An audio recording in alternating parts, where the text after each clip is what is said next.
Bonjour à toutes et à tous, bienvenue pour ce 9e épisode d'Azure Newscast. Je suis Stanislas et je suis accompagné de Nicolas. Bonjour Nicolas. Bonjour Stan. Et oui, ça faisait un petit moment qu'on ne s'était pas vu. Ça fait presque plus de 2 mois en fait. Aïe. On a été pas mal chargé, puis en fait, du coup, voilà. Bon, c'est pas grave, on revient avec l'actualité. Du coup, on a plein d'actualités, hein. Comme d'habitude, même format. On se refait une passe du changelog, un petit peu des nouveautés qui sont tombées du coup dans les 2 derniers mois. Sur la partie Kubernetes dans Azure, plus particulièrement sur la partie AKS.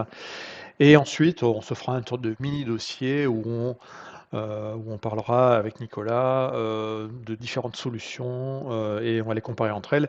Et j'en dis pas plus, un peu d'effet de teasing ne fait jamais de mal. Pas de mal. Allez, on est parti avec le changelog. Alors, première grosse nouveauté, aussi une nouveauté ou un announcement qui a été réalisé d'ailleurs dans plusieurs releases du changelog. C'est quoi, Nicolas? Ça concerne les vacances de Noël. Ah oui, les vacances. Alors, c'est pas, alors je dirais que c'est peut-être la première case du calendrier AKS du mois de décembre.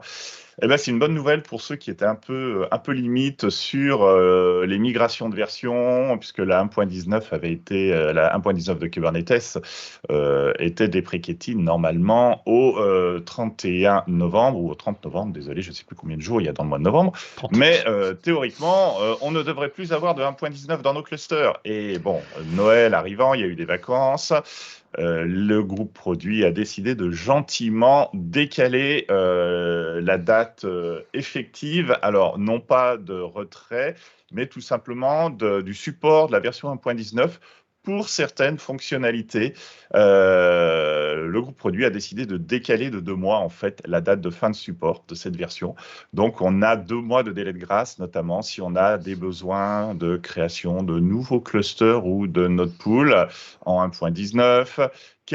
Les opérations basées sur CRUD vont continuer à être supportées jusqu'à fin janvier. Voilà, donc ça reste un support limité. Vous n'aurez pas, si vous avez des problèmes liés au networking, au storage ou ce genre de choses sur vos clusters, le support va vous répondre, passez à la nouvelle version. Par contre, si vous avez toujours besoin de faire fonctionner pendant quelques semaines un cluster en 1.19, c'est tout à fait possible et ça restera officiellement supporté donc jusqu'au 31 janvier. Donc c'est à la fois une bonne nouvelle et du coup ça peut un peu compliquer des fois la projection. Alors on avait fait ce même type d'opération d'étendre légèrement le support par courtoisie, hein. On l'avait Il fait, y a quelques temps, oui. on l'avait fait avec les versions qui étaient du coup au mois de juin. Donc il y avait, je ne me rappelle plus quelle était la version au mois de juin, 1.17 probablement, qui était donc la version qu'on avait étendue également sur tout le mois de juillet. Donc on avait fait une extension d'un mois. Là c'est une extension de 2 mois parce que effectivement c'est dit, je pense que les équipes produits n'avaient pas envie de travailler spécialement le 31-12 pendant le réveillon. Donc voilà, bon, c'est une bonne nouvelle. Ça n'empêche pas qu'il faut quand même être dans cette dynamique de régulièrement faire des montées de version de vos clusters Kubernetes dans Azure, simplement pour suivre le rythme également du projet Kubernetes. Et puis Ça, également pour rester du coup aligné avec tous ceux qui écrivent du code pour Kubernetes et qui essaient eux-mêmes de rester dans la tranche de support de Kubernetes. Et je le rappelle, hein, Kubernetes prend une version et supporte un an en retour arrière les versions antérieures, ce qui fait normalement 4 versions historiquement et qui doit passer normalement à 3 avec un release de nouvelles versions qui sera désormais tous les 4 mois. voilà. Mais ça reste de l'exceptionnel. Exactement. C'est la deuxième fois que c'est exceptionnel cette année. Exceptionnel répétitif. Mais Exactement. sans garantie de répétition de nouveau. Tout à fait. Alors, qu'est-ce qu'on a d'autre d'intéressant? Si on parle d'upgrade également, Ouais. Nicolas. Alors, une nouvelle sympa, c'est voilà, l'auto-upgrade. Alors, cet auto-upgrade qui passe en GA, ça veut dire qu'on n'a plus besoin de faire d'action explicite pour demander la mise à jour de Kubernetes vers une nouvelle version, mais aussi éventuellement la mise à jour des images, des nœuds qui sont utilisés pour construire les nœuds, les images de systèmes d'exploitation, en fait. Donc là, c'est un point intéressant. Si vous avez une application qui n'a pas de dépendance forte à une version précise, de Kubernetes ou des dépendances fortes à une image d'OS bien précise aussi, eh ben, vous pouvez tout à fait activer l'auto-upgrade et au fur et à mesure, au fil de l'eau, quand les nouvelles versions sont disponibles, vos clusters et vos nœuds seront mis à jour. Alors précisons que sur la partie image, on parle bien de l'image des worker nodes, et que cette image est normalement mise à jour de manière hebdomadaire par l'équipe AKS. Et si vous activez l'auto-upgrade, là encore, c'est du rolling update tout à fait classique, tel qu'on l'a dans les clusters, tel qu'on l'a dans les clusters Kubernetes. Donc Et effectivement, pour ce- là encore, si on veut savoir un petit peu ce qui a été mis à jour dans les images, c'est toujours documenté dans la partie component update. Et donc effectivement, on a le détail ici des images, qu'elles soient Windows ou, Linux avec la partie Ubuntu. À noter ici qu'on ne voit pas encore apparaître les images Mariner, ah ben, mais si vous regardez effectivement dans la documentation de Kubernetes, dans les options de déploiement des node pools, vous verrez que côté Linux, vous avez désormais deux options. Vous pouvez déployer avec une base Linux Ubuntu ou une base CBL Mariner, qui est la distribution de Microsoft. Alors c'est encore, on va dire, euh, un peu une niche, il y a peu de gens encore l'utilisent, mais nous on l'utilise beaucoup en interne dans Azure. Voilà. au service. Exactement. Qu'est-ce qu'on a d'autre dans les annonces qui sont arrivées alors, début novembre? Eh bien, on a l'arrivée des Managed NAT Gateway en public preview. Donc, je rappelle à quoi sert une NAT Gateway, une Azure NAT Gateway dans Azure. Comme son nom l'indique, c'est une passerelle de translation d'adresse que vous mettez sur sur un VNet ou enfin, vous associez à des subnets pour être plus précis. Et donc, du coup, la sortie vers Internet va passer par cette gateway. Et donc, du coup, on associe à la gateway des objets de type Azure IP Public Azure Public IP. Et donc, du coup, on est capable, entre guillemets, de figer les flux sortants. Vous savez que de base, dans un Kubernetes, le flux sortant vers Internet passe par l'IP du load balancer, le load balancer qui s'appelle Kubernetes, qui est créé par défaut avec un AKS. Donc désormais, en fait, si on a envie de séparer les flux ingress et les flux egress sans utiliser un Azure Firewall ou une NVA, on peut donc utiliser on peut utiliser donc une NAT Gateway. Voilà. La Managed NAT Gateway, en fait, c'est un objet NAT Gateway qui va être créé automatiquement avec votre cluster AKS, qui sera au passage mis dans le resource group où vous allez avoir les ressources du cluster, à savoir les VM ou les disques. Le Et fameux donc, ressource groupe MC underscore quelque chose. exactement, le nom par défaut, effectivement, qu'on lui donne. Et du coup, eh bien, en fait, cet objet va vivre avec le cycle de vie du cluster. C'est-à-dire que si le cluster au moment est supprimé, eh bien, on supprimera également la managed NAT Gateway automatiquement. Voilà. Donc ça, voilà, c'est une chose à savoir. Sinon, on peut utiliser notre gateway externe, entre guillemets, qui est non managée, qui aura son cycle de vie indépendant du cluster. Manage ici veut dire qu'elle sera gérée par la création du cluster, etc. Donc c'est une option, en fait, simplement qui est disponible dans les lignes de commande. C'est pas dans les UI aujourd'hui. On peut l'avoir, je crois, également en infra as code, au moins en bicep, pas certain en Terraform à vérifier la mise à jour du provider. Qu'avons-nous d'autre de Il y, a- rigolo? il Oui. y avait juste après ton Ah bah petit, oui, ici. ta NAT Gateway, les GMSA, les Group Managed Service Account. Alors, pour ceux qui font du Linux, ça va peut-être pas forcément vous parler. Par contre, pour ceux qui ont fait beaucoup de Windows avant de passer à AKS, ça peut leur dire quelque chose.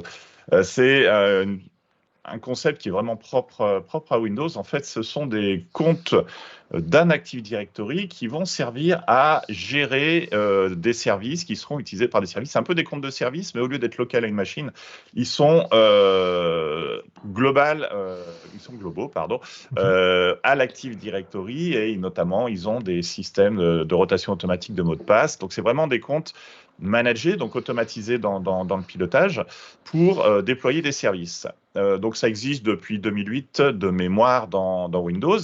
Ça arrive dans AKS et on va pouvoir donc utiliser ces comptes globaux d'Active Directory. Je dis bien de Windows Active Directory, pas d'Azure Active Directory. Pour le moment, c'est uniquement dans Windows Active Directory, donc les AD classiques Windows. On va pouvoir réutiliser ces comptes ces groupes Managed Service Account pour déployer des services et piloter des services qui sont dans des nœuds Windows, bien entendu, sur AKS. Donc voilà, pour les éditeurs logiciels ou les applications déployées sur des nœuds Windows avec un fort historique Windows, ça peut être aussi une solution intéressante pour sécuriser et piloter, manager des briques applicatives sur des nœuds Kubernetes. Tiens, au passage, je vais lancer un appel à témoins. Vous savez que régulièrement on fait des dossiers avec des éditeurs logiciels ou des clients qui utilisent du Kubernetes pour faire leur retour d'expérience. Si vous êtes utilisateur de cluster AKS avec des nœuds Windows et de l'applicatif Windows et que vous avez envie de témoigner un petit peu de votre expérience, n'hésitez pas à nous contacter, ça nous intéresse. C'est pas effectivement le plus classique du marché parce que Kubernetes et containers c'est plutôt du monde Linux, mais on sait que ça existe parce qu'effectivement il y a de l'historique derrière des fois en termes de code et quand on veut le moderniser, on ne veut pas forcément tout réécrire. Euh, Qu'est-ce qu'on a d'autre? Ah oui, alors Alors, dans les nouveautés, peut-être l'autorotation des certificats. Alors, parce que là, je vois ici auto cert rotation. Alors, AKS est en train de mettre en place ça de manière un peu lente, mais c'est l'idée, c'est globalement de mettre en place au niveau de tous les clusters un mécanisme en fait de rotation automatiquement des certificats. Alors il faut savoir en fait que dans un cluster Kubernetes, on a des certificats qui sont utilisés pour plein de choses. Déjà, c'est utilisé entre le kubectl, qui est la CLI pour accéder à l'API serveur, et donc l'API serveur. On a également du certificat qui est fait entre les masternodes et les workernodes, notamment avec les connexions vers les kubelets, et que globalement, ces certificats, donc ils sont générés avec une CA, il y a une CA qui est intégrée au Kubernetes, et ensuite qui va diffuser des certificats associés. Il faut savoir que les clusters Kubernetes qui ont été créés, donc les clusters AKS, on va parler de ceux dans Azure, qui ont été créés avant mai 2019, en fait, ils ont des certificats qui expirent au bout de 2 ans. Et tous les AKS qu'on a fait, que vous avez créé post mai 2019, ont des certificats dont la rotation, enfin dont la CA expire, au bout de 30 ans. Ça devrait aller. Néanmoins, du coup, les CA désormais, donc tous les autres certificats qu'on a dans un cluster AKS, donc le certificat de la CA de l'AKS c'est 30 ans, mais les autres c'est 2 ans. Et du coup, l'idée, c'est d'avoir un mécanisme de rotation automatique qui va être fait de ces certificats lors des montées de version d'AKS. D'accord? Donc c'est important de vérifier avec un kubectl getNodes pour voir un petit peu l'âge de vos node pools. Normalement, de toute façon, c'est rare qu'on garde des node pools avec une version de 2 ans. Alors, se référer à ce qu'on disait tout à l'heure, on doit monter pour être à jour. Mais néanmoins, effectivement, du coup, on a mis en place, et pour l'instant c'est en preview, un mécanisme de rotation des certificats. Donc la ligne de commande c'est AZ AKS rotate certs. Et en fait, alors à noter, c'est que cette commande-là, donc du coup, va mettre à jour l'ensemble notamment des worker nodes et du coup va impliquer le même effet qu'une mise à jour d'image, c'est-à-dire un redémarrage, enfin une réinstanciation de nouvelles images avec une rotation worker node par worker node. Donc bon, voilà, il faut savoir que ça existe et que si vous avez de très vieux clusters, on peut se retrouver avec des phénomènes un peu bizarres si effectivement c'est des très vieux clusters avant mai 2019 et que effectivement ils arrivent en expiration derrière. Node pool start and stop, ça c'est nouveau également. Yes. Alors, c'est vrai on avait récemment, dans l'année dernière de tête, il me semble, on avait vu arriver la fonctionnalité Start and Stop sur le cluster. Donc, c'était du tout ou rien. C'est soit mon cluster fonctionnait, soit il fonctionnait pas. Exactement. Il était arrêté. Stop au niveau du Voilà. cluster. Voilà, donc c'est extrêmement bien, notamment pour des clusters ou soit pour les équipes de dev, parce que la nuit ou le week-end, on pouvait les couper. C'était toujours ça d'économiser. Ou alors sur des clusters qui avaient des rôles particuliers d'exécution, de traitement en mode batch, nocturne ou à des périodes particulières, on pouvait arrêter ces clusters et les démarrer que quand on avait besoin d'utiliser les fonctionnalités qui étaient dessus. Sauf qu'en termes de cohérence applicative, c'était pas forcément top. Donc ce qui était aussi recherché, c'était de pouvoir arrêter certains nœuds et ou certaines fonctionnalités. Donc là, le choix a été fait d'ajouter cette fonctionnalité, de la séparer, de la rendre plus fine, pour dire, voilà, maintenant, je peux faire un start and stop sur un autre pool. Donc, plutôt que d'avoir des clusters différenciés quand on souhaite arrêter des fonctionnalités en arrêtant un cluster, et là, on peut rester sur le même cluster, donc garder le même contexte applicatif, le même contexte de sécurité, de pilotage, tout en isolant sur un autre pool particulier les traitements, les pods, en fait, qui doivent être arrêtés quand on n'en a pas besoin. Donc, ça peut être, par exemple, des pods qui sont lancés la nuit pour faire du calcul intensif. Là, on va provisionner des VM un peu plus grosses, des nœuds un peu plus gros ou des nœuds avec GPU. Puis, la journée, on ne va pas les utiliser. Donc, plutôt que de laisser ces node pools actifs, on va faire un stop sur ce node pool. Les nœuds s'arrêtent. et on va pouvoir le redémarrer au besoin quand on va avoir besoin d'utiliser ces node pools ou de redémarrer les pods qui étaient déployés dessus. Ouais, un autre cas d'usage, enfin, c'est un peu similaire à ce que tu as dit, mais si on prend, par exemple, on fait du machine learning et on a besoin de faire des entraînements de modèles.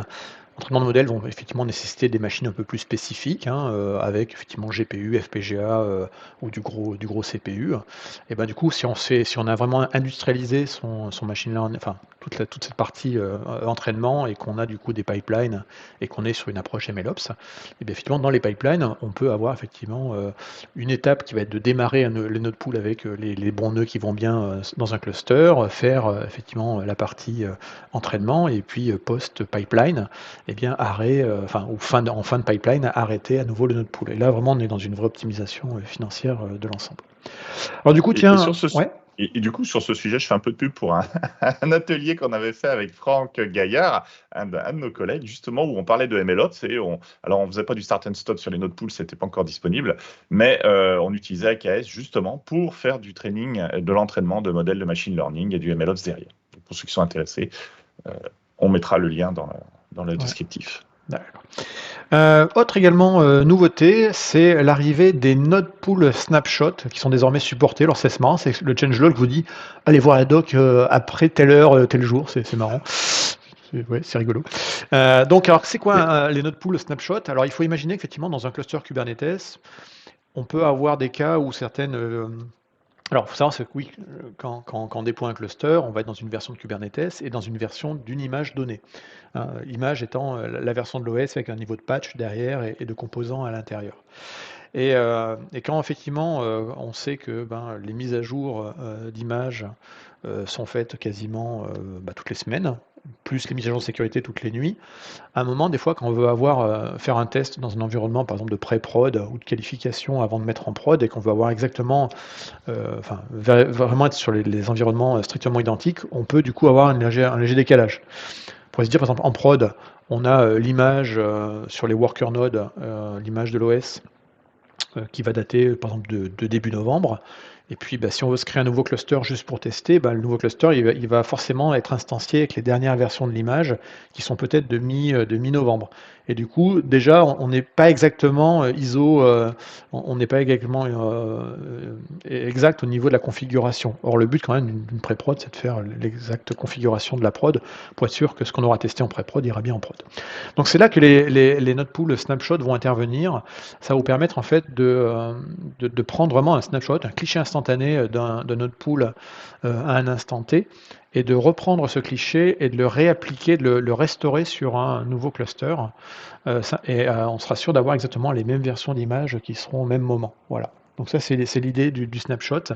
C'est vraiment faire une capture à un instant T, d'un node pool, et de son état, en termes de configuration à l'instant T, et de pouvoir après le réappliquer exactement, même sur un nouveau cluster, et on créera du coup un nouveau node pool basé sur le snapshot. Petite limitation quand même limitation, actuellement de cette fonctionnalité, ça ne marche que dans la même région, et pour le même gabarit de VM. C'est-à-dire que vous ne pouvez pas utiliser cette mécanique là pour vous dire je vais faire de la sauvegarde restauration de mon node pool de la région France centrale vers West Europe, ça ne marchera pas.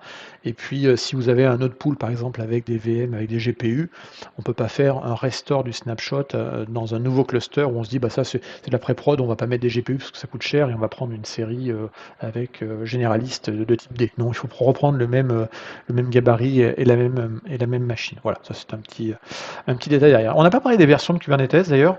Au passage, on est désormais en 1.21, GA, et vous pouvez également tester la, 1.22 de Kubernetes dans, AKS aujourd'hui. Tac, tac, tac, tac. Alors. Ah, tiens, j'aime bien Terraform, donc je cite ce bug fix qui a été fait. Il y avait un petit fixe sur la partie, auto-upgrade lié à Terraform, ça a été fixé, si vous l'avez eu. Nicolas, du côté du stockage. Ah oui, on a l'AGA, donc du support des Ultra SSD dans AKS. Alors, les Ultra SSD, c'est nos disques full patate de stockage qui permettent de vraiment monter très très haut en termes de performance d'I/O et de volumétrie, puisqu'en fait, c'est des disques qui ont la capacité, on va pouvoir gérer de manière différenciée le niveau de performance que l'on souhaite et la capacité en termes de stockage.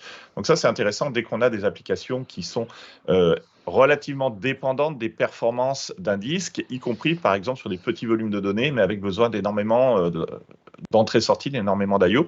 Donc on va pouvoir utiliser les Ultra SSD. Maintenant, on va pouvoir donc déployer et utiliser ces Ultra SSD dans AKS. Donc sur la même manière qu'on utiliserait un disque classique, on a une storage class, ensuite on crée une persistant volume claim et on va pouvoir ensuite attacher ces disques à nos pods qui tournent pour avoir ces capacités de stockage de très haute performance pour les applications. C'est intéressant, bien entendu, dès qu'on va manipuler de la data stockée sur disque traditionnel, puisque ce sera vu comme un disque qui est monté sur les containers qui tournent dans Azure. Ouais. Donc, à retenir, haute performance d'I/O, découplage provisionnement de capacité de stockage et de performance. Donc, on va pouvoir gérer un peu comme on l'entend. Petit point de complément de détail sur l'Ultra SSD. Donc la classe de stockage n'est pas pré-créée par défaut dans les clusters AKS, donc il faudra la créer avec le manifeste YAML. Rassurez-vous, c'est complètement documenté dans la documentation. Donc si on descend un petit peu, voilà, la storage class elle est ici. Rien d'extraordinaire derrière, tout est bien indiqué. Et puis il vous faut également, si vous voulez faire de l'ultra SSD, il faudra, enfin de l'ultra disque, pardon, je dis toujours ultra SSD, mais je crois que c'est ultra disque le vrai terme, on vérifie d'ailleurs. C'est ultra disque, ultra SSD, mais c'est ultra disque en fait, le nom du service terme exact. Sous-jacent. Et bien entendu, il faut des node pools qui soient dans une région qui supporte ces types de disques. Ces types de disques étant un peu particuliers, ils sont pas gérés dans la fabrique traditionnelle de stockage où sont les premium SSD, standard SSD et HDD standard. Ils sont dans des on va dire baies de stockage ou plutôt des racks qui sont plus proches des hyperviseurs, ce qui permet du tout notamment d'avoir cette latence ultra faible. Et certaines familles de VM, bien entendu, les supportent, pas forcément toutes les familles de VM. Bien sûr, c'est un peu, tu vas pas prendre une de chevaux avec un moteur de Ferrari, c'est dangereux. Sur ma A1. Voilà. C'est pas une bonne idée. À noter également la public preview de HTTP Proxy. Et bien en gros, aujourd'hui, quand vous avez donc dans AKS, on est sur un service, on va dire semi-managé, avec un contrôle plane qui est accessible via qui communique avec des VM qui sont dans des VM scale 7 généralement, ou des VM normales, mais c'est plutôt des VM scale 7.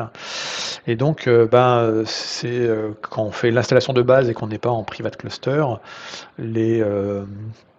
les machines virtuelles qui sont dans le cluster vont communiquer avec l'API serveur en passant, effectivement, en allant communiquer, en ressortant sur Internet légèrement. Et puis, c'est également ces worker nodes, dès qu'ils vont aller faire des mises à jour de composants, d'images par exemple, ils peuvent aller chercher des images dans la Microsoft Container Registry ou dans le Docker Hub, etc. Et donc, ils vont aller sur Internet.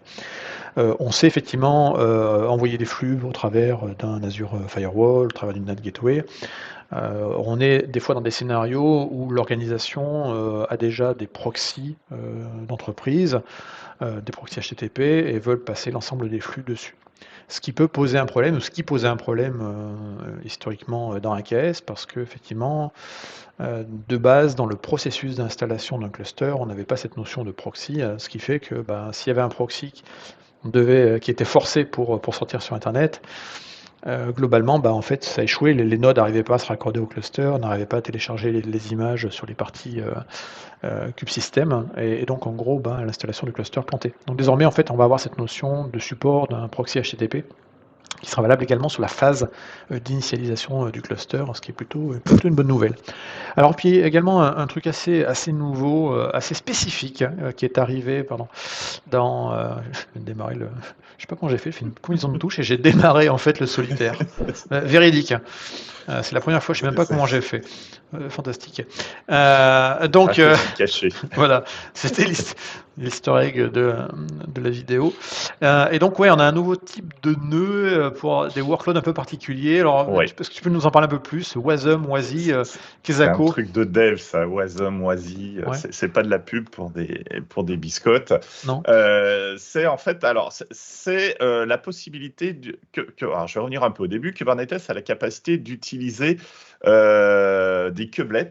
On peut créer des kubelets pour déployer des applications qui ne seraient pas forcément sur des nœuds au sens machine virtuelle. Kubernetes dans Azure, donc via AKS, on pouvait déjà créer des kubelets sur ACI, donc Azure Container Instance, qui nous permet de provisionner des containers sans avoir à provisionner des machines virtuelles au sens traditionnel du terme. Ce mécanisme des kubelets est extensible et on peut créer des kubelets dédiés à certains types de workloads particuliers, certains nœuds particuliers. Et en l'occurrence, c'est ce qui a été fait avec Wazi, Wasm. Alors, Wazi, ça veut dire WebAssembly System Interface. Bon, pour ceux qui font un peu de dev, la WebAssembly, on en a tous entendu parler. C'est un espèce de CPU virtuel, donc une machine virtuelle au sens CPU, supportée par les navigateurs pour que des applications puissent tourner directement dans les navigateurs web en exploitant la puissance du navigateur et la puissance du poste client, un peu sur le même modèle que Java avec la JVM ou .NET avec la CLR. Donc, il y a un bytecode et les applications compilées en WebAssembly sont commune à tous les systèmes d'exploitation du moment qu'on a un runtime WebAssembly qui est disponible dessus. En l'occurrence, Wasm Wazi va nous permettre de créer un kubelet dans Kubernetes sur lequel on va déployer des applications WebAssembly, donc compilées en WebAssembly. Alors du coup, il y a un projet qui s'appelle Crustlet qui permet de créer des applications Rust, donc un langage pensé pour la sécurité et extrêmement blindé pour tout ce qui est écriture d'application. Donc on va pouvoir compiler du Rust en WebAssembly et ensuite déployer ces applications WebAssembly sur un cluster Kubernetes qui supporte les kubelets Wazi, Wasm. Ça veut dire une chose, c'est qu'on ne va pas forcément être obligé de provisionner des machines virtuelles, puisqu'on va pouvoir directement déployer ces applications sur le kubelet une fois que le cluster Kubernetes aura été configuré, bien entendu, un peu sur le modèle des Azure Container Interface, et surtout, on va être complètement indépendant aussi du système d'exploitation, puisqu'on va déployer un binaire qui n'est pas un binaire Linux ou qui n'est pas un binaire Windows, mais qui est un binaire WebAssembly. Et dans ce cas-là, c'est le runtime WebAssembly présent qui aura été déployé sur le kubelet qui va prendre en charge l'exécution. Donc ça a un intérêt, c'est qu'on va pouvoir avoir une densité d'exécution extrêmement forte. Pourquoi on peut se permettre de le faire? Parce que déjà, au niveau de WebAssembly, on a une isolation donc des différents process qui s'exécutent, un peu comme les containers sont séparés, sont isolés les uns des autres. Une application WebAssembly va être isolée des autres WebAssembly et on ne va pas avoir le surcoût en termes de consommation de ressources de toute la partie container ou de la partie isolation qu'on avait présent. Donc, on va pouvoir avoir une densité extrêmement forte d'instances d'applications qui vont tourner sur les nœuds Wazi, Wasm, et en même temps une très forte réactivité. Donc c'est tout à fait pensé quand on va faire du microservice, quand on veut faire de l'actor model, quand on veut faire de l'event-driven en termes d'architecture applicative. Voilà. Donc c'est quelque chose qui est expérimental, qui est en preview. Donc c'est pas forcément en production, mais c'est intéressant parce que ça montre la tendance à la densification en fait des workloads sur les nœuds et sur les kubelets d'exécution de nos applications. Alors précisons que effectivement cette fonctionnalité-là nécessite du coup de créer un cluster où on va activer cette chose-là, ou pour être plus précis en fait, on va activer en fait ce sera des node pools spécifiques, hein. Et donc en gros sur un node pool, donc il y aura des node pools Wasm Wazi où on pourra faire tourner effectivement ces applications basées sur ces technos et uniquement ça. Et il y aura les node pools, on va dire plus classiques Kubernetes. Donc là ce sera le Crustlet qui sera le composant permettant de faire tourner tout ça. Et on aura les nœuds avec le kubelet tout à fait standard où on fera nos containers. Donc ce sera container ou application WASM, hein. C'est pas les deux et c'est bien séparé derrière. Alors, par contre, on Mm. profite encore du moteur d'orchestration, hein.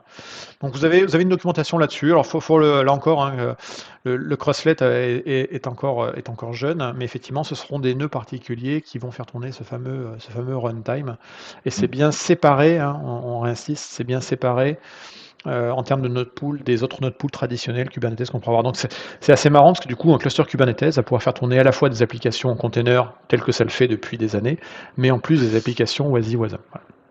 Moi, je dis WASI WASM, je ne sais pas si on dit une application WASI ou une application WASM. On dit Wasm. Voilà. Ça va très bien, c'est Et sympa. WASI WASM sont Voilà. dans un bateau. Et ben Voilà. voilà, on a rattrapé notre retard de 2 mois sur le changelog et les quelques nouveautés sur AKS. Ah si, j'en ai encore oublié une. Et oui, la dernière. Malheur à moi. J'ai oublié de parler des cluster extensions qui viennent d'arriver en preview sur AKS. Alors ceux qui font déjà ou ceux qui connaissent déjà euh, Azure Arc for Enable Kubernetes. Donc en gros, la capacité d'embarquer dans Azure des clusters Kubernetes externes à Azure et donc connaît cette notion d'extension. Ça permet du coup d'installer des choses de manière assez simple dans un cluster Kubernetes en gérant de manière automatique le cycle de vie. Désormais, on a également l'arrivée des extensions qui arrivent donc en preview sur AKS, et donc ça va vous permettre d'installer des composants logiciels ou des fonctionnalités de manière assez simple également de gérer leur cycle de vie et leur montée de version automatique. Donc aujourd'hui, il y a 3 extensions qui sont annoncées dans la preview. La première est sur Dapper, hein, donc Distributed Application. Runtime. Application Runtime, voilà, tout à fait. Donc, qui est un composant effectivement permettant de builder des applications, notamment pas mal fait pour du microservice et de rendre le Ouais. tout très portable. Je ne vais pas rentrer dans le détail, je ne suis pas dev et je ne suis pas bon là-dessus, hein, mais c'est cool Dapper. Il faut regarder Dapper. Notamment parce on va en parler dans un autre service tout à l'heure.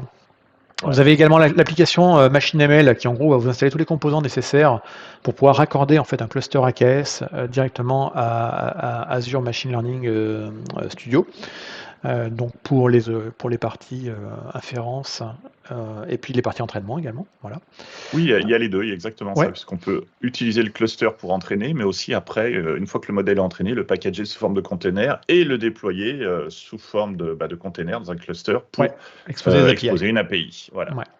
Et puis la dernière extension, qui est donc là aussi en preview, l'extension Flux, qui pour le coup va installer en fait un Flux CD directement, enfin une solution Flux, dont Flux CD, dans le cluster et du coup va permettre de faire du GitOps, c'est-à-dire en gros d'automatiser des déploiements par rapport en fait aux changements qui peuvent avoir lieu dans un repo, changements en termes de manifeste YAML, de chart Helm ou de changement d'image de conteneur également. Donc tout ça, donc retenez qu'une extension vous installe des composants logiciels additionnels qui seront effectivement des pods dans votre cluster pour faire une fonctionnalité donnée et que la beauté d'une extension c'est sa facilité de déploiement et puis sa facilité également de maintien en conditions opérationnelles derrière. Voilà, donc c'est assez récent, ça a été annoncé je crois la semaine dernière ou il y a 2 semaines, donc c'est plutôt à regarder. Là encore on vous mettra les liens dans la description de la vidéo. Et bien maintenant, on va du coup pouvoir passer au dossier du mois, Nicolas. Alors dossier du Tout à mois qui fait. va concerner finalement une sorte de petite discussion de comptoir sur Voilà. quelles sont les options qu'on peut avoir dans Azure pour déployer des containers. Alors containers au sens large, mais en fait on s'aperçoit que tout ça va tourner quand même un petit peu autour de Kubernetes, avec du Kubernetes qui est présent soit très directement, comme de l'AKS, effectivement, on se dit voilà j'ai une application container, on peut faire des fois souvent le choix assez rapide de dire on va partir sur AKS et on voit qu'AKS, il y a quand même un peu de plomberie derrière à gérer, ça peut être un peu compliqué. Voilà. En fait, il existe plein d'autres options pour déployer du container dans Azure. Donc vous avez une application qui a été faite par un développeur, il vous a fourni un Dockerfile, vous avez des pipelines, ça vous génère des jolis artefacts qui sont des images de container dans une registrie dans Azure ou pas que dans Azure. Du coup, après, où est-ce qu'on la déploie? Et ben, l'idée, c'est de faire un petit tour du propriétaire et de refaire un tour de tout ce qui est disponible aujourd'hui.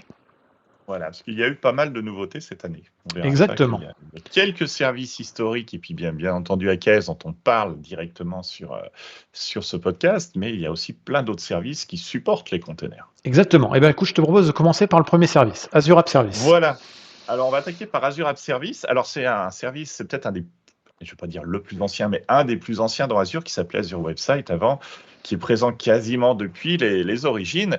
Et c'est notre service, on va dire, d'hébergement d'applications web et d'API web classiques, managées, qui est vraiment pensé pour simplifier la vie du développeur et des équipes, c'est-à-dire qu'il va embarquer toute une multitude de fonctionnalités, la gestion des slots qui va permettre de faire de l'A/B testing ou du déploiement green-blue, des fonctionnalités de backup, des petites interfaces d'administration intégrées, la gestion de tout un ensemble de fonctionnalités du SSL, de la montée en charge du scale-up, du scale-out. Donc ce service-là, historiquement, on déployait du code dessus. C'est-à-dire qu'on faisait un gros zip avec la version compilée de notre application et on déployait ça sur App Service, alors de manière automatisée avec des pipelines dans des services de type DevOps ou GitHub, mais on pouvait aussi le faire à partir de Visual Studio. Donc ça, c'était extrêmement apprécié des développeurs. On faisait un clic-bouton sur notre Visual Studio et on avait un App Service qui était mis à jour. Bien entendu, cet App Service a évolué régulièrement et alors, initialement sous Windows et en déploiement de code, on a vu arriver des nœuds Linux, donc, parce qu'il y a pas mal de technologies qui fonctionnaient, qui étaient conçues pour Linux. Donc, on souhaitait avoir des nœuds Linux sur notre app service. Et une fois que les containers ont commencé à se généraliser en termes de modèles applicatifs, on a maintenant la possibilité aussi de déployer sur de l'app service des applications container assez simple. On ne va pas faire des infrastructures extrêmement compliquées avec un app service. On ne va pas avoir des orchestrations extrêmement compliquées comme on pourrait le faire avec AKS. Mais quand on a une application simple à déployer, mono-container, typiquement une application monolithique qu'on a packagée sous la forme d'un container, un app service peut tout à fait être suffisant pour faire tourner ces applications, faire tourner des API. Et l'avantage, c'est que via des containers, il est multi-langage. On peut déployer n'importe quel type d'application du moment qu'elle est containerisée. Et voilà donc, pour cet app service. dans App Service, si je ne dis pas de bêtises, donc on a effectivement la possibilité de venir avec ses containers Linux, mais également avec ses containers Windows, si je ne dis pas de bêtises. Exactement. Et même historiquement, l'App Service était Windows, puisque les premières versions, c'était sous des nœuds Windows. Linux est arrivé après coup. Et on peut déployer, bien entendu, des containers sur les deux. Donc à retenir, c'est qu'effectivement, si vous avez simplement une application web relativement simple, pas trop composée de microservices, etc., en fait, c'est une super option, l'App Service. C'est une très bonne option parce qu'effectivement, on a toutes les mécaniques qui vont bien, d'autoscaling, de monitoring, de déploiement continu, de vert bleu, de monitoring, de backup, plus des petites subtilités assez sympas comme la gestion des certificats, plus plein de choses. Et donc, ça répond bien au service, c'est très managé, hein. Et pour le coup, du coup, ça nécessite moins de faire de la plomberie tel qu'on le fait avec Kubernetes, qui est un peu plus bas niveau. Exactement. Voilà. Et donc ça, c'est le premier service. Alors le deuxième service auquel on pense quand on a Container et Azure, ça c'est facile hein, parce que c'est dans le nom, Azure, Container, Instance. Donc un Azure Container Instance, c'est ni plus ni moins qu'un Docker as a Service, une plateforme Docker. En gros, on vient avec ces images de container et on dit démarre-moi l'image de container avec telle puissance, avec telle image et puis tel paramètre. Et puis voilà, c'est à peu près tout. Donc c'est beaucoup utilisé, notamment pour des toutes petites applications. Et c'est assez utilisé également en extension d'un cluster Kubernetes, un AKS, au travers d'un composant qu'on appelle le Virtual Kubelet, qui va en fait faire apparaître la plateforme Azure Container Instance comme en gros un super nœud extensible. Donc là, pour le coup, on gère rien de la plateforme, on vient simplement créer ces containers. Hein. Donc on vient effectivement ici, Azure Container, on va y arriver, instance. Voilà, des fois c'est écrit avec Azure, des fois ça l'est pas. Mais c'est relativement basique, hein. Quand on crée un container, on choisit l'abonnement dans lequel on veut faire ça, on se donne un ressource groupe. Voilà, on va dire démo par exemple, on s'en moque. On donne le nom d'un container, on choisit l'image, l'image elle vient de l'Azure Container Registry ou d'une autre registry du Docker Hub, on donne une URL derrière, et puis on choisit la puissance, en gros, derrière, qu'on va attribuer au conteneur. D'accord? La puissance, elle n'est pas énorme, elle est entre 1 et 4 CPU et jusqu'à 16 Go de mémoire, sauf si on commence à rajouter derrière des GPU. Et là, pour le coup, on peut aller effectivement à 6 corps, 112 Go de mémoire. Et puis, bah, là encore, ça dépend du nombre de GPU. Plus on en met, on peut faire du coup des gros containers. Alors, est-ce qu'on doit faire des gros containers? Bah ouais, on peut en avoir dans des applicatifs quand on va avoir notamment des jobs ou du batch, de l'HPC, des choses comme ça peut être utilisé. Certains utilisent d'ailleurs container instance comme c'est du container et que c'est entre guillemets une ressource, on va dire, de type cattle, hein, on s'attache pas à ce truc-là, on va remplacer quand on va faire un nouvel usage. Certains utilisent par exemple les containers instances pour faire des workers, enfin pour faire des agents sur des solutions de pipeline de CI/CD. À la place de démarrer une machine virtuelle qui va faire l'ensemble des tâches d'un pipeline, quelle que soit la solution de pipeline, eh bien, au lieu de déployer une VM, ils vont déployer un container pour faire ces opérations le temps du pipeline et le déprovisionner. Donc ça, c'est un bon usage de container instance. Et ensuite, effectivement, on va choisir derrière si ce container va travailler avec du réseau qui sera exposé publiquement, une adresse IP publique ou privée, et puis après les ports qu'on va ouvrir derrière. Et ensuite, on fait passer les variables d'environnement. Donc tous ceux qui ont déjà fait un Docker run avec une image, en fait, finalement, on retrouve ici dans les interfaces graphiques que je viens de montrer ici, les différentes étapes. En fait, en gros, comment on va exposer le container, quels paramètres on va lui faire passer, et quelle puissance éventuellement on peut lui donner si on est sur une plateforme de cloud. Donc c'est relativement Run de basique. container à la demande. Voilà, c'est du container à la demande. On peut faire également des groupes de containers, mais globalement, il ne faut pas demander plus au service. Donc c'est relativement basique. Vous voyez qu'ici, à la différence de ce que tu nous as raconté tout à l'heure, on n'a pas ces notions de scalabilité Voilà. horizontale, on n'a pas ces notions de vert bleu. Alors on pourrait le faire, hein, on pourrait tout à fait dire je déploie 2 containers et puis avec un traffic manager, j'envoie d'un côté ou de l'autre. Mais Mais on réinventerait la roue. exactement, voilà, on est plus sur le manager est fait juste au niveau conteneur, mais vous refaites le reste derrière. Donc là encore, voilà, il faut se trouver la juste limite entre ce que vous voulez de manière simple et déjà packagé, ou si vous voulez le refaire vous-même. Voilà. Donc le container instance, voilà, il a des bons usages pour tester rapidement un container, c'est super pour un développeur, il n'a pas besoin de déployer des grosses choses, mais ça va pas aller beaucoup plus loin. Alors AKS, on va pas en parler parce que c'est l'objectif de ce podcast, donc on en parle tout le temps. Azure Function. Alors, Azure Function, alors, je ne vais pas dire que c'est un service à part entière, même s'il apparaît sous la forme de service quand on va dans Azure, on peut provisionner une instance d'Azure Function. C'est plus un modèle applicatif basé sur du serverless ou basé sur de l'exécution atomique de code. Oula, c'est tout simplement parce que les functions sont pensées pour être capables d'exécuter des bouts de code de manière très très rapide en consommant relativement peu de ressources. Typiquement, j'ai un événement qui arrive et j'exécute mon événement, je fais le traitement associé à un événement. Ma function va être calibrée pour ça.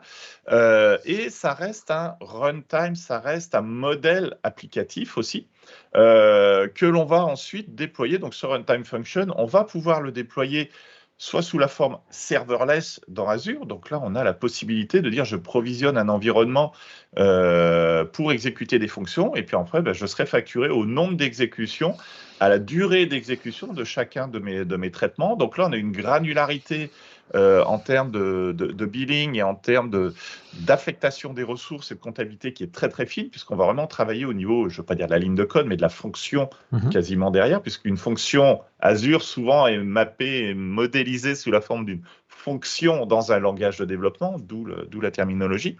Et ce runtime va pouvoir être déployé au-dessus, et historiquement, il va se déployer au-dessus du runtime app service. Donc, les functions vont se déployer au-dessus d'un app service et vont pouvoir apporter ce modèle de programmation très, très, très, très granulaire, très, très atomique pour exécuter j'allais dire des bouts de ligne de code, mais des bouts de code assez simples, parfois un peu plus compliqués, mais toujours unitaires et associés à un déclencheur. Ça peut être une requête HTTP, ça peut être un événement qui se produit dans l'event grid, ça peut être un message qui arrive dans une file de messages dans Azure. Donc, on est vraiment sur une granularité. Du coup, quid du container là-dedans? C'est packageable sous la forme d'un container, une fonction? Alors voilà, tout à fait. C'est packageable sous la forme d'un container, parce que j'ai parlé de runtime, et le gros avantage, c'est qu'on va pouvoir ensuite déployer ces fonctions en dehors d'Azure, au sens j'ai mon container qui embarque le runtime. D'ailleurs, quand on fait du développement, on a un runtime, le runtime Azure Function, qui tourne sur notre machine de développement. Et on n'a pas d'app service ou on n'a pas d'AKS sur notre machine de développement. Donc, on va pouvoir le packager sous la forme de container. On va pouvoir le déployer sous la forme d'un app service ou à l'intérieur, éventuellement, d'un AKS. Puisque c'est un container, on va pouvoir, si on a des fonctions qui doivent être orchestrées, montées en charge, on va pouvoir les faire s'exécuter sur des services qui apportent ces fonctionnalités d'orchestration plus ou moins avancées en fonction des besoins. Ce qui me permet de dire que si vous avez un Kubernetes qui est hors de Azure, mais piloté par Azure au travers d'Azure Arc Enable Kubernetes Service, vous pouvez également déployer du Arc Enable Application. Donc le Arc Enable Application, c'est une fabrique qui va permettre de gérer des app services, des functions, des logic apps directement sur un cluster Kubernetes, hors de Azure. Donc ça veut dire qu'on amène des services de passe, comme le Azure Function ici, comme le Azure App Service, sur un Kubernetes. Mais le tout lié bien entendu avec Azure. La boucle commence à se boucler. Exactement. Alors, c'est l'hiver qui approche, parce que là, il fait vraiment très froid, on est au mois de décembre. Néanmoins, Azure Spring Cloud annonce des beaux jours. Et c'est quoi donc Voilà. Azure Spring Cloud? Un peu de soleil. Alors moi, il y a une comparaison que j'aime bien quand on parle des services de containers, c'est un peu comme la Tour Eiffel. Il y a le premier étage qui est accessible hyper facilement. On peut prendre les ascenseurs. On va retrouver de l'Azure App Service et puis un peu d'Azure Container Instance, des choses très simples à prendre en main et à utiliser. On a le dernier étage, le troisième, celui où on ne peut aller qu'à pied, qui est un peu ardu. Faut forcer un peu. On va retrouver AKS. Sauf qu'une fois qu'on est en haut, ben, on peut tout faire, on voit tout, et AKS, on peut quasiment tout faire et tout voir avec. Et parfois, il manque un peu ce niveau intermédiaire. Ouais, moi, j'ai envie de m'arrêter au niveau 2. Pourquoi? Parce que soit je peux prendre l'ascenseur, soit je peux y aller à pied. Et puis, ça me suffit par rapport à mes besoins. Et typiquement, le service Azure Spring Cloud, c'est un service que je vais qualifier de deuxième étage de Tour Eiffel. Il est pensé pour faire tourner des applications Spring, Spring Boot plus exactement. Le framework Spring Boot, c'est un framework pour les applications Java. Donc Azure Spring Cloud, c'est un service dédié à Java. Donc ça, c'est une des grandes nouveautés de cette année. On a énormément de services qui prennent à bras-le-corps Java, qui embrassent à bras-le-corps Java, et Spring Cloud étant un de ces services-là. Il est pensé pour faire tourner des applications microservices écrits en Spring. Vous allez pouvoir les déployer nativement. Il va apporter un certain nombre de fonctionnalités prises en charge par le runtime et par le framework Spring, à savoir par exemple des services de localisation, des services de reverse proxy qui sont traditionnellement pris en charge par Spring, par le framework Spring. Et là, vont être apportés par ce service Azure Spring Cloud. Azure Spring Cloud va aussi faire le lien avec un certain nombre d'autres services dans Azure. Une application Spring va utiliser des frameworks intermédiaire quand elle va souhaiter manipuler des fils de messages, quand elle va souhaiter accéder à une base de données relationnelle ou à une base de données non relationnelle. Et ensuite, on fait un binding, on fait un lien entre une instance effective de base de données relationnelle et l'application par configuration. Donc, le service Spring Cloud va aussi apporter ses capacités à faire cette configuration simplifiée. Et pourquoi on en parle ici? Parce qu'on va pas déployer directement des containers sur Azure Spring Cloud, puisqu'on va déployer des applications Spring. Les applications, c'est Java, sont déjà auto-packagées, puisqu'en fait, c'est un seul et même fichier, le fichier jar, en l'occurrence, Java Archive, qui va être déployé. Mais le service Azure Spring Cloud a été conçu au-dessus d'AKS. C'est-à-dire qu'en fait, on ne le voit pas. On peut le savoir, la preuve, je viens de vous le dire, mais on n'a pas accès et toutes les fonctionnalités de Spring Cloud, en fait, ont été implémentées sous forme de containers et déployées sur un AKS qui reste masqué.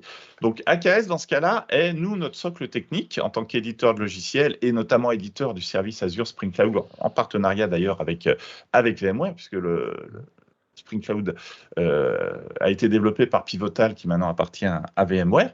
Et ce service-là, a capitalisé sur AKS en tant que socle technique avec SLA, performant, apportant la haute disponibilité et la redondance, ainsi que l'orchestration des différents services. Sauf qu'on expose une interface et on expose des fonctionnalités Spring Framework qui permettent directement, à partir de ce service-là, d'exploiter la puissance et l'intérêt d'un Kubernetes sans avoir à rentrer dans la complexité de Kubernetes, ce que tu évoquais sous la terminologie plomberie. Donc pour moi, c'est le niveau 2 de la Tour Eiffel. Avant d'atteindre le niveau 3, on peut s'arrêter à ce niveau-là parce que Azure Spring Cloud va suffire par rapport à nos besoins applicatifs, pas besoin d'aller un cran plus loin. Voilà, si on veut aller effectivement un cran plus loin, rien n'empêche de déployer des applications Java sur du Kubernetes. Mais là, à ce moment-là, il faut commencer à penser en termes de framework avec des choses comme Quarks, etc. Il y en a plein que je les maîtrise pas, mais Quarks en est un parmi tant d'autres. Mais du coup, effectivement, on gère de la plomberie plus l'adaptation dans un contexte particulier de Java, alors que dans Spring Cloud, c'est pas le cas. Le service, il est packagé pour recevoir du Java et point barre. Voilà. Et il expose justement ce que toutes les interfaces qu'ont l'habitude de voir des développeurs Java qui font du Spring avec le service Spring Cloud. J'en profite pour faire un point important, petit peu plus, puisque tu parles. Il n'y a pas de perfect solution pour chaque cas. Donc chaque cas est un peu différent. Donc là, on vous dit, il y a ça qui est bien, Kubernetes c'est bien, ça c'est bien. Ça dépend un peu après de ceux qui vont opérer finalement. Est-ce que les gars qui vont opérer feront également un peu de plomberie et veulent une forte capacité à customiser la plateforme de réception et la manière dont ils vont gérer tout ça, ou est-ce qu'à l'inverse, on veut quelque chose de beaucoup plus managé et du coup, effectivement, on va plutôt taper du Spring Cloud, de l'App Service en fonction de ses besoins. Puis il va nous rester une dernière solution qu'on va parler après, mais je vais te laisser faire ce petit instant de publicité juste avant. Voilà, oui, parce que cette année, je fais aussi pas mal de Java. Alors, au sens technique du terme, c'est pas la fête, mais je fais beaucoup de Java. Et la semaine dernière a eu lieu donc un atelier en ligne, un webinaire, justement sur le sujet Java et comment déployer Java dans Azure. Donc, bien entendu, on a évoqué Azure Spring Cloud en détail, mais on a aussi évoqué AKS, puisque sur AKS, on va pouvoir déployer, par exemple, des applications WebSphere, des applications WebLogic. Donc ça, c'est des solutions qui ont été développées en partenariat avec Oracle et avec IBM, justement, pour apporter le support officiel et partagé, c'est-à-dire qu'en gros, c'est les deux éditeurs qui supportent ces solutions pour faire tourner des applis Java, on va dire un peu plus legacy, puisque c'est du Java J2E sur de l'AKS, avec justement les serveurs d'application officiels d'IBM ou d'Oracle chez nous. Donc pour tous les détails, atelier de la semaine dernière. La vidéo live devrait être publiée soit aujourd'hui, soit début de semaine prochaine. Et tu donneras le lien et je le mettrai dans les commentaires, dans la description de la vidéo. Voilà. Et là, ce sera 2h30 de Java dans Azure. 2h30 de Java, ça va être la fête, vraiment. Alors, du coup, il nous reste un dernier service qu'on n'a pas parlé, mais en fait, depuis tout à l'heure, je suis sur cette page, alors certains ont peut-être lu des choses. C'est celui-ci qui s'appelle Azure Container Apps. Alors, en fait, ça, c'est un nouveau service. Donc là, du coup, on en a 1, 2, 3, 4, on a déjà 5 services qui permettent de gérer du packaging d'applications, de la déployer sous la forme de container. Et bien, désormais, on en a donc un 6e qui s'appelle, alors facile, Azure Container Apps. Donc on sait que c'est dans Azure, on sait que c'est des containers, on sait que c'est pour des applications. Alors, dans ton étage de la fusée, où est-ce qu'on se positionnerait? Je suis assez embêté. Je pense qu'on est quasiment au niveau 1. C'est-à-dire que l'idée, c'est entre le 1 et le 2, peut-être. Voilà. Alors, à quoi où est-ce que ça vient se positionner? Ça vient se positionner pour ceux qui ont effectivement, alors c'est optimisé pour exécuter des applications qui sont vraiment des containers. Principalement des microservices déployés en container. On sait qu'effectivement, quand on pense microservices, on fait très rapidement, des fois rapidement, le raccourci vers microservices égale déploiement, scaling indépendant, égale orchestration, égale Kubernetes, et puis on part dans Kubernetes et on fait face à la plomberie, parce que du coup, Kubernetes en tant que tel est pas que nécessaire, il va falloir rajouter des choses par-dessus, et c'est là que rentre la plomberie. Donc, Azure Container Apps, en gros, pour faire simple, c'est un Kubernetes complètement... c'est une plateforme Kubernetes déjà, mais que vous n'allez pas voir. Donc on vous parle ici de build de serverless microservice. On est dans une optique où en gros on veut que vous fassiez du microservice, mais on ne veut pas vous amener, on va dire, l'entropie supplémentaire ou le travail supplémentaire lié à la gestion d'un cluster Kubernetes. Donc ça s'appuie 100% sur un cluster Kubernetes. Vous ne voyez pas en fait l'API serveur, donc vous n'avez pas à gérer les API Kubernetes, les montées de version, du code Kubernetes spécifique. Et en fait, on s'appuie sur plein de technologies open source. Et en fait, on vous package tout dans un service managé, un peu à la façon web app, mais dédié vraiment à du microservice dans du container. Donc, on a un cluster sous-jacent Kubernetes, et on va utiliser plein de technos comme Dapper, Distributed Application Runtime, Keda, Keda qui est un event-driven autoscaling. Donc en gros, ça va vous permettre de, en fonction d'événements par exemple dans un bus de message comme un service bus ou un RabbitMQ, de déclencher suite à des événements ou de l'augmentation de la file d'attente d'une queue, de déclencher en fait des déploiements et de nœuds supplémentaires ou de pods supplémentaires, pour être plus précis, de pods supplémentaires. On est sur de l'autoscaling au sein de Kubernetes. Donc projet Keda, open source. Envoy, alors Envoy pour ceux qui ne le connaissent pas, alors, se référer le premier épisode, je crois, quasiment du Oui, Newscast. C'est une quasiment. solution de proxy HTTP, de reverse proxy, qui a été conçue à l'origine par les équipes de Lyft, qui a été open sourcée et qui est notamment utilisée dans Istio ou dans Open Service Mesh, qui donc sont des solutions des solutions de quoi d'ailleurs de service mesh, voilà tout simplement. De mesh entre containers. Voilà. Exactement. Donc là, ce sera la solution de reverse proxy pour exposer après vos applications. Et tout ça, en fait, toutes ces solutions-là, en fait, elles sont vraiment masquées pour vous, quoi. Elles sont intégrées dans le packaging. Et voilà. Et donc, du coup, en gros, tout ce qui est application de type Kubernetes ou microservices, tout ce qui est service discovery ou traffic splitting tel qu'on fait dans Kubernetes, eh bien, vous allez l'avoir en fait directement packagé dans l'application, sauf que ça va être super simplifié.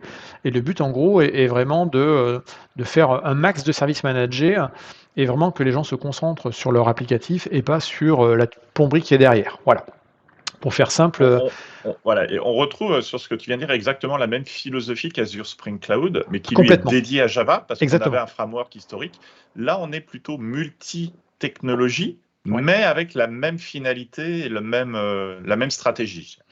Exactement. Et donc, on va créer, alors pareil, pour faire un peu la même philosophie avec la web app, on va avoir une notion de Kubernetes environment, pour faire simple, ou de container app environment, qui correspondront en gros à un app plan sur les services d'Azure.